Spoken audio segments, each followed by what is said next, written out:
మళ్ళీ మీ దగ్గరకు వస్తాను. మనతో పాటు క్రైమ్ బ్యూరో చీఫ్ రవితేజ అందుబాటులో ఉన్నారు. రవితేజ, అంటే కాల్పుల విరమణ ఒప్పందాన్ని ఇప్పటికే పాక్ ఉల్లంఘించినట్టు తెలుస్తోంది. అది ఇదే కంటిన్యూ అయితే భారత్ నెక్స్ట్ ఏం చేయబోతుంది, ఎలాంటి ప్లాన్ అమలు చేస్తోంది?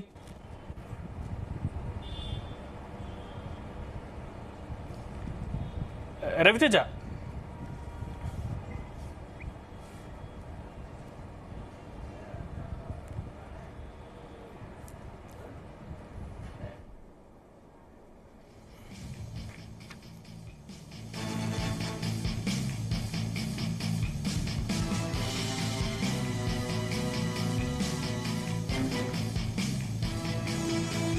రవితేజ, అంటే కాల్పుల విరమణ ఒప్పందాన్ని పాక్ మళ్ళీ ఉల్లంఘించి తన వక్రబుద్ధిని మళ్ళీ ప్రదర్శించుకుంటుంది. అది ఇదే కంటిన్యూ అయితే భారత్ ఏం చేయబోతుంది, నెక్స్ట్ ఇండియా ప్లాన్ ఎలా ఉండబోతుంది? సో ఇప్పటికే భారతదేశం శాంతియుతంగా ఈ యుద్ధం వైపుగా వెళ్ళకూడదు. ఈ యుద్ధం ఒకవేళ ప్రకటిస్తే, ఈ వార్ మొదలవుతే ఎక్కువగా నష్టపోయేది భారతీయులే. ఎందుకంటే శ్రీనగర్, జమ్మూ, పఠాన్కోట్, బాల్కోట్, అక్కడ ఉన్నటువంటి అమర్నాథ్ యాత్ర, దగ్గర ఉన్నటువంటి కేదార్నాథ్ యాత్ర, వందలాది మందిగా ఈ సౌత్ నుంచి, నార్త్ నుంచి ఎక్కువగా పర్యటించేటువంటి ప్రాంతం. ఇదంతా కూడా పూర్తిగా దేవాలయాలతో పర్యాటక ప్రాంతంగా ఉన్నటువంటి ఏరియా. ఈ ఏరియాలలో ఇప్పుడు కాకపోయినా ఈ కాల్పుల విరమణకు సంబంధించి మరోసారి ప్రతి చర్యలు తీసుకునేటువంటి నెక్స్ట్ చర్యలు తీసుకోవాలన్నప్పుడు కూడా చాలా మంది సివిలియన్స్ దీంట్లో నష్టపోయేటువంటి అవకాశం ఉంది. కాబట్టి ఎప్పటికైనా ఇది భారతదేశానికి తీవ్ర ప్రమాదమే. దీంట్లో ఎక్కువగా నష్టపోయేది సివిలియన్సే, ఎక్కువగా డ్యామేజ్ అయ్యేది భారత ప్రాపర్టీయే. సో ఈ సాయంత్రం 5:30 తర్వాత శాంతియుతంగా రెండు దేశాల మధ్య ఒక కాంప్రమైజ్ సిచ్యువేషన్కి వచ్చింది.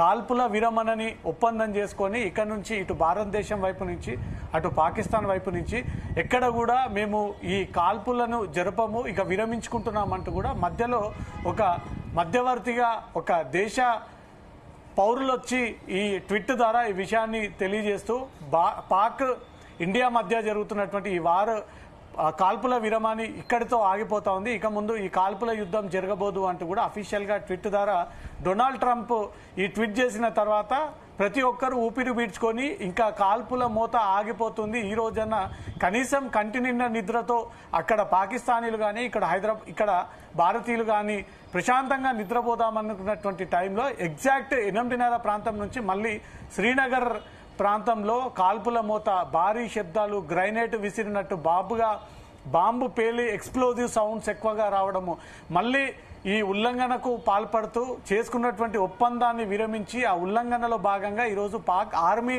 ఈ కాల్పులు జరుపుతోందా, పాక్ ఆర్మీ పేరుతో ఉగ్రవాద ముసుగులో ఉన్నటువంటి ఈ టెర్రరిస్టులు మళ్ళీ భారత్పై తెగబడ్డారా అనే దానిపై ఇంకా క్లారిటీ రావాలి.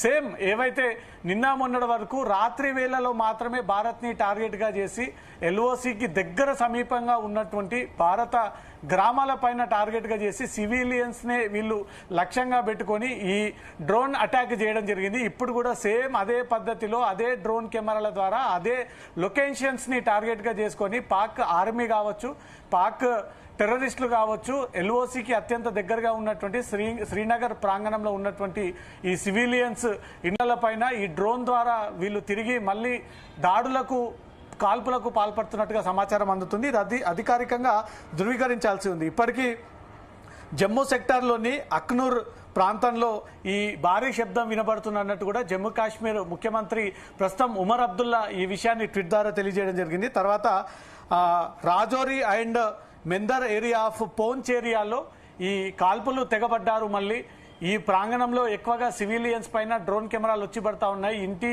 పూర్తిగా నీలమట్టం అవుతా ఉంది. ఇంటిని టార్గెట్గా చేసుకొని ఈ డ్రోన్ కెమెరాలను ఇంటిపైనకి వదులుతా ఉన్నారు పాకిస్తాన్ టెర్రరిస్టులు అంటూ కూడా భారత ప్రభుత్వానికి, జమ్మూ కాశ్మీర్ ముఖ్యమంత్రికి ఆ సమాచారం వచ్చినటువంటి వెంటనే ఎక్స్ ట్విట్టర్ ద్వారా ఈ సమాచారాన్ని అఫీషియల్గా భారత ప్రజలందరికీ కూడా తెలియాలన్నట్టుగా కూడా ఆ ముఖ్యమంత్రి ఈ విషయాన్ని ట్వీట్ ద్వారా తెలియజేయడం జరిగింది. ఇప్పుడు కేవలం వీరు డ్రోన్ కెమెరాల ద్వారానే తెగబడేటువంటి ఆలోచనలో ఉన్నారా, లేదా తర్వాత మిసైల్ను ఉపయోగించి, లేదా తర్వాత పాక్ ఆర్మీ ఏకంగా ఇండియా బార్డర్లోకి చొరబడి వీళ్ళు నేరుగా కాల్పులు జరిగేటువంటి ప్రయత్నాలు జరగబోతా ఉన్నారు. ఒక టెన్షన్ మళ్ళీ స్టార్ట్ అయింది.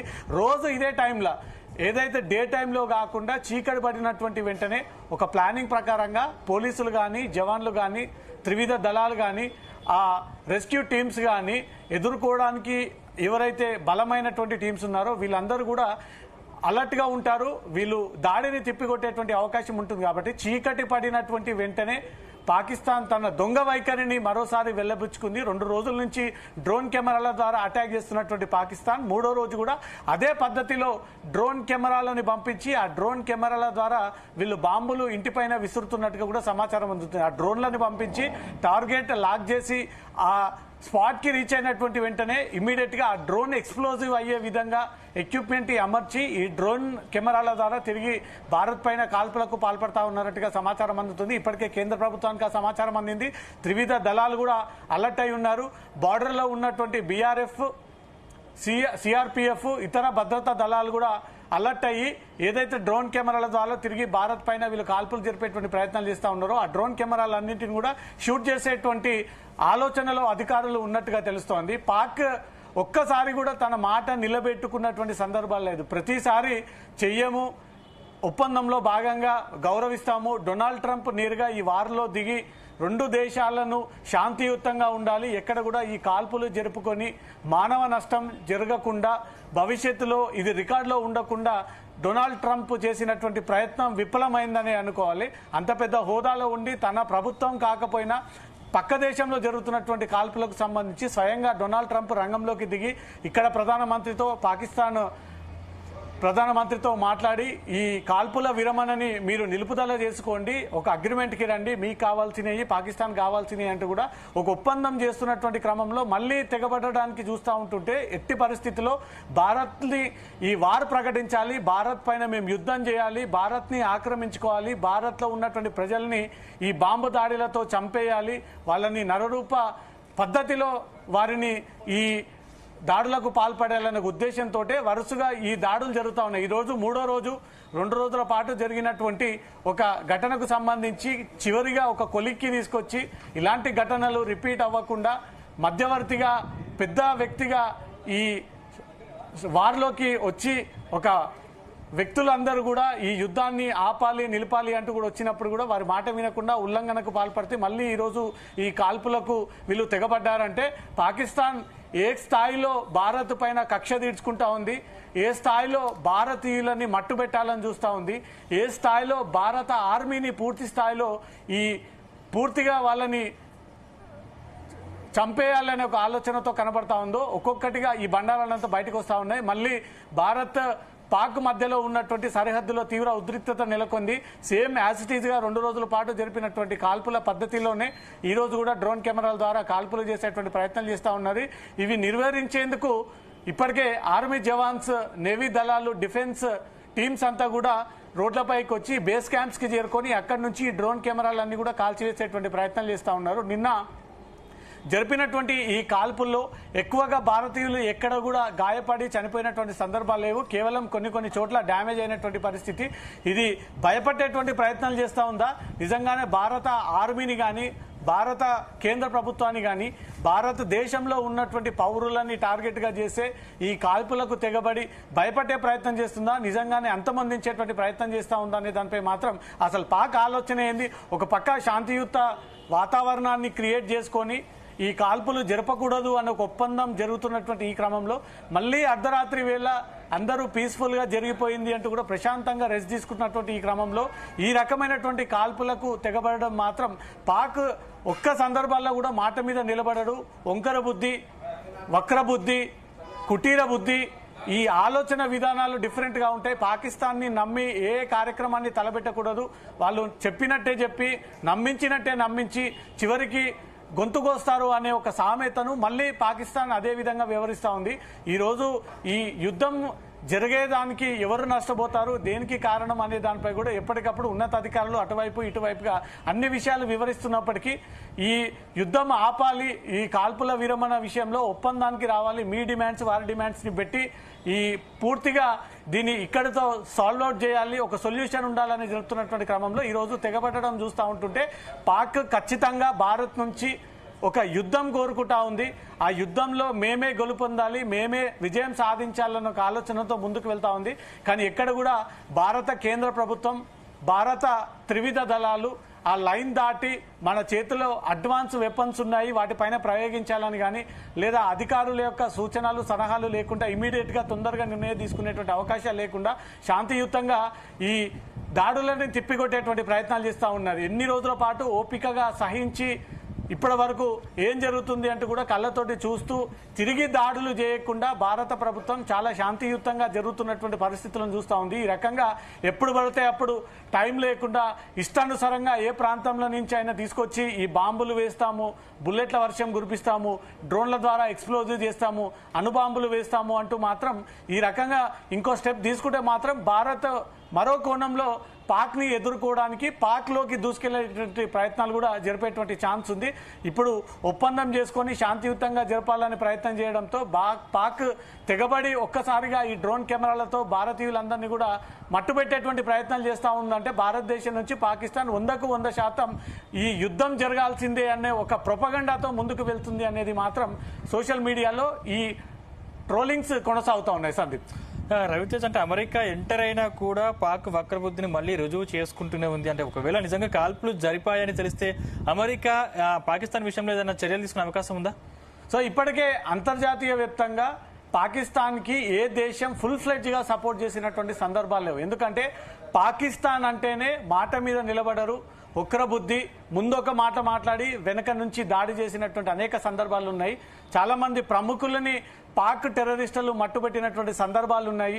వాళ్ళ ఉగ్రవాద సంస్థలకు చెందినటువంటి ముఖ్య నాయకులను అరెస్ట్ చేసినప్పుడు కూడా వివిధ దేశాలతో ఒప్పందంలో భాగంగా మా అగ్రనాయకుని మాకు అప్పగిస్తే ఈ కాల్పులు జరపమంటూ కూడా గతంలో ముందుకొచ్చి ఆ అగ్రనాయకులను వదిలిపెట్టినా సరే మళ్ళీ తిరిగి కాల్పులు చేసినటువంటి నీచపు బుద్ధి పాకిస్తాన్ దేశానికి మచ్చ మార్కులా ఉండిపోయింది. సో ఇప్పుడు కూడా భారత్ పై జరుపుతున్నటువంటి ఈ 2 రోజుల కాల్పుల తర్వాత ఈ 3వ రోజు కాల్పుల విరమణ జరుపుకుంటున్నామంటే కూడా అక్కడి కేంద్ర ప్రభుత్వం, భారతదేశ కేంద్ర ప్రభుత్వం ఒక ఒప్పందంలో భాగంగా రేపు దీనిపై చర్చలు జరిపి ఇక ముందు 2 దేశాల మధ్య ఎక్కడ యుద్ధ వాతావరణం రాకుండా ఎవరిపైన కాల్పులు జరపకుండా శాంతియుతంగా పీస్ఫుల్ గా పాకిస్తాన్కి అందాల్సినటువంటి నీళ్లు కానీ నిధులు కానీ ఆ తర్వాత బెనిఫిట్స్ కానీ ఇటు భారత్కి రావాల్సినటువంటి బెనిఫిట్స్ వాటర్ ఈ విషయంలో కూడా ఒక ఒప్పందం చేసుకొని ముందుకు వెళ్లాలని ఆలోచిస్తున్నటువంటి ఈ సమయంలో డొనాల్డ్ ట్రంప్ సైతం దీంట్లోకి ఇన్వాల్వ్ అయ్యి ఒక పెద్దరికం తీసుకొని 2 దేశాల మధ్య జరుగుతున్నటువంటి యుద్ధాన్ని ఇక్కడతో నిలిపివేస్తే అన్ని దేశాలకు మంచిదంటూ కూడా ఒక మెసేజ్ ఇచ్చేటువంటి టైంలో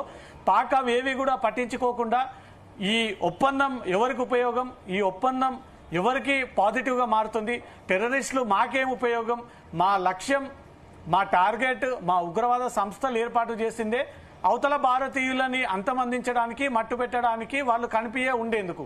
ఇక్కడ ప్రభుత్వాల మధ్య ఒప్పందం చేరుకుంటే టెర్రరిస్టులుగా ఉన్నటువంటి మాకేం ఉపయోగం అన్న ఆలోచన టెర్రరిస్టులకు ఏమైనా సంభవించినటువంటి కారణంగానే భారత పాక్ ప్రభుత్వాల మధ్య జరిగినటువంటి ఒప్పందమే కానీ భారతదేశానికి టెర్రరిస్టులకు మధ్య జరిగినటువంటి ఒప్పందం కాదు అని ఒక ఉనికి చాటుకోవడానికి ప్రభుత్వాలు సమన్వయంగా ఉన్నా, ప్రభుత్వాలు కాంప్రమైజ్కి వచ్చినా, ప్రభుత్వాలు మీరు కాల్పులు జరుపుకోకపోయినా టెర్రరిస్టులు ప్రభుత్వాలతో మాకేం సంబంధాలు, మా లక్ష్యాన్ని మేము నెరవేర్చేంత వరకు ఈ కాల్పులు జరుపుతామన్న ఉద్దేశంతో ఈరోజు పాక్ టెర్రరిస్టులు సోల్జర్ల ముసుగులో మళ్ళీ డ్రోన్ కెమెరాలను విసిరి ప్రశాంతంగా ఉన్నటువంటి వాతావరణాన్ని మళ్ళీ అలజడి క్రియేట్ చేసి రెచ్చగొట్టి ఉసిగొల్పి వారితో ఖచ్చితంగా భారతదేశంతో మేము యుద్ధం చేయడానికి సిద్ధంగా ఉన్నాము, యుద్ధం చేయడం కోసమే మిమ్మల్ని రెచ్చగొడుతున్నాం అన్నట్టుగా పాక్ ఉగ్రవాదులు ఈ టెర్రరిస్టులు ఎప్పటికప్పుడు కావాలని భారతీయుల పైన ఈ బాంబులతో పేరుతో, ఈ డ్రోన్ల పేరుతో, మిసైల్ పేరుతో, కాల్పుల పేరుతో ఈ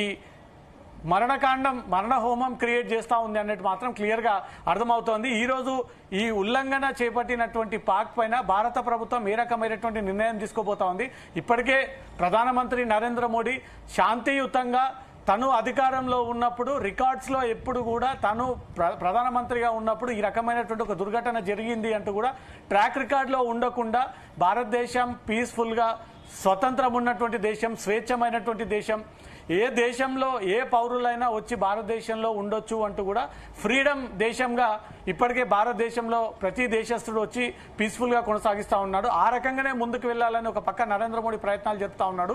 నిన్న మొన్న ఈ పహల్గామ్ దాడి కంటే ముందుగానే పాక్ పై యుద్ధం చేయకండి, పాక్ జోలికి వెళ్ళకండి, పాక్ పైన కాల్పులు జరపకండి అంటూ కూడా స్ట్రిక్ట్ గా ఇవి హోమ్ అఫైర్స్ నుంచి అధికారులకు ఉన్నటువంటి ఆదేశాలు. కానీ ఒక్కసారిగా అక్కడ టూరిస్టుల పైన పాక్ టెర్రరిస్టులు తెగబడము, మీరు ఏ మతానికి చెందినవారంటూ కూడా ఒంటిపై ఉన్నటువంటి దుస్తులన్నీ తొలగించి పరీక్షించిన తర్వాత పేరు, ఊరు, కులం, మతం తెలుసుకొని వారిపైన దాడి చేయడము, ఇవన్నీ కూడా భారత ప్రభుత్వం సీరియస్గా పసిగట్టి మా భూమిలోకి ఇల్లీగల్గా అడుగుపెట్టి మా టెర్రరిస్టులు, మా ట్రావెలర్స్ ఎవరైతే ఈ ట్రావెల్ కోసం దేవుళ్ళ ఆలయాల కోసం లేదా టూరిస్టులు వెళ్తున్నటువంటి ప్రాంగణానికి వచ్చి చూసి వాళ్ళని కాల్పులు చేయడంపై మాత్రం భారత్ సీరియస్గా పరిగణలోకి తీసుకుంది. ఇక ముందు ఇలాంటి చర్యలు ఉండాలంటే డెఫినెట్గా ప్రతి చర్యలు మనం కూడా ప్రారంభించాలి అంటూ మాత్రం ఉన్న పరిస్థితుల్లో కేంద్ర ప్రభుత్వం ఆ నిర్ణయాన్ని తీసుకొని ఒక్కసారి డ్రోన్ కెమెరాల ద్వారా ఎక్కడైతే ఇండియన్ ముజాహిదీన్ లేదా Al Qaeda, Lashkar-e Taiba, SIMI, Indian Mujahideen ఇలాంటి ఉగ్రవాద సంస్థలు చాలా ప్రమాదకరమైనటువంటి సంస్థలు. ఇవి ఎక్కడ ఈ సంస్థలు ఏర్పాటు చేసినా ఆ మానిటరింగ్ అంతా కూడా ఆ పూర్తి స్థాయిలో పర్యవేక్షణ అంతా కూడా పాకిస్తాన్ నుంచే సాగుతుంది. ఇటు భారతదేశం పైన కానీ ఇతర దేశంలో కానీ ఈ ఉగ్రవాద సంస్థలు ఎవరైతే Jaish Mohammed, Indian Mujahideen, SIMI, Al Qaeda, Lashkar-e Taiba ఈ 8 ఉగ్రవాద సంస్థలు భారతదేశంలో నిషేధిత ఉగ్రవాద సంస్థలు. ఈ నిషేధిత ఉగ్రవాద సంస్థలో ఏ ఒక్క విద్యార్థి చేరకూడదు, ఏ ఒక్క విద్యార్థి ఆ పాఠాలు మీరు వినకూడదు. మీరు మతోన్మాదులకు గురయ్యి ఆ మతోన్మాద పాఠాలు వింటే డెఫినెట్గా మీరు మైండ్ వాష్ అయ్యి మీరు కూడా ఈ ఉగ్ర కార్యకలాపాలకు అలవాటు అవుతున్నట్టు కూడా భారతదేశంలో ఈ 8 ఉగ్రవాద సంస్థలని బ్యాన్ చేసినటువంటి పరిస్థితి. అవే ఉగ్రవాద సంస్థలు నిత్యంగా